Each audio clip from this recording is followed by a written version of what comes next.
લાગે છે 2025 નું વર્ષ સારામાં સારું જવાનું છે. શરૂઆતની બોણી સારી થાય. હલો હેલો, હું કાળુ કિડનેપર બોલું છું. તારો છોકરો મારા કબજામાં છે. પેલા તો ઈ કે એવડો મોટો કબજો કયો દરજી સીવે છે થી મારો સોરો તારા કબજામાં હમાઈ ગયો. અરે કબજામાં એટલે મેં તારા છોકરાને ઉપાડી લીધો છે એમ. તારી માએ તને ભેંસનું દૂધ પાયું હોવું જોઈએ, બાકી મારો સોરો કોઈથી ઉપડે નહીં હો.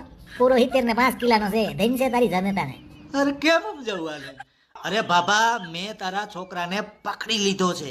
મારો સોરો દોડતો તો નહીં, એ તો હાલતો જતો તો હતો. પકડી કેવી રીતે લીધો ઈ કે? અરે બોણીમાં જ ભટકાણો. આ માંડ નવો ધંધો ચાલુ કર્યો હોય તો મને લાગે છે બોણી જ ફેલ જાય.